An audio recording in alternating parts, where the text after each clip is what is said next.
ஆனா ஒண்ணு சொன்னீங்க. அந்த படிப்பு அப்பாவ வெள்ளையன்னு சொல்ல வைக்கிது, என்னைய சார்ந்து. ரீசெண்டா நீயா நான் ஷோ பார்த்தேங்க. அதுல ஒரு டாக்டர் அவரோட லைஃப்ல நடந்த இன்ஸ்பைரிங்கான ஸ்டோரி ஒன்று சொன்னாரு. அதை கேட்டதோ உங்ககிட்ட சொல்லணும்னு தோணுச்சு. படிப்பு எங்க அப்பாவை வெள்ளையார்னு சொல்லுது, என்னைய சார்னு சொல்லுது.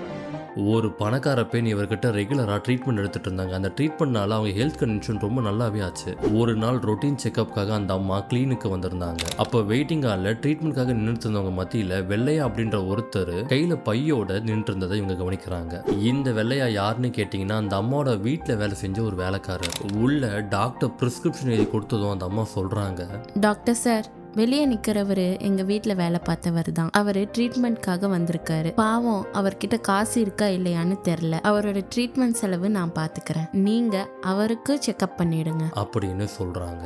டாக்டரும் சிரிச்சுட்டு சரிம்மா கண்டிப்பா நான் பண்றேன்னு சொல்றாரு. அதுக்கப்புறம் அந்த அம்மா கதவை திறந்து, வெள்ளையா சீக்கிரம் உள்ளவா, டாக்டர் கிளம்பிட போறாங்க அப்படின்னு சொல்லி உள்ள கூப்பிடுறாங்க. அப்போ உள்ள வந்த அவரு டாக்டரை பார்த்து, டேய் குமாரா, அம்மா காலில் விழுடா அப்படின்னு சொல்றாரு. 30 வருஷத்துக்கு முந்தி அந்த அம்மாவோட வீட்டில் வேலை செஞ்ச வெள்ளையா தான் இப்போ அந்த டாக்டரோட அப்பாங்க. அவரு அன்னைக்கு சாப்பாடு கொடுக்க தான் வந்திருந்தாரு. அப்பதான் இதெல்லாம் நடந்துச்சுங்க. அந்த அம்மா அப்படியே ஷாக் ஆகி, வெள்ளையா டாக்டர் சாரு உன் பையனா அப்படின்னு கேட்குறாங்க. இந்த விஷயத்த அவர் சொல்லும் போது நமக்குலாம் அப்படியே புல்லரிக்குதுங்க. இதுல இருந்து நமக்கு என்ன தெரியுது? படிப்பு தான் ஒருத்தனை வெள்ளையானு பேர் சொல்லி கூப்பிட வைக்குது, இன்னொருத்தரை மரியாதையா சார்னு சொல்ல வைக்குது. இதை பத்தி நீங்க என்ன நினைக்கிறீங்கன்னு கமெண்ட்ல சொல்லுங்க. அப்படியே நான் ஃபாலோ பண்ணிக்கோங்க.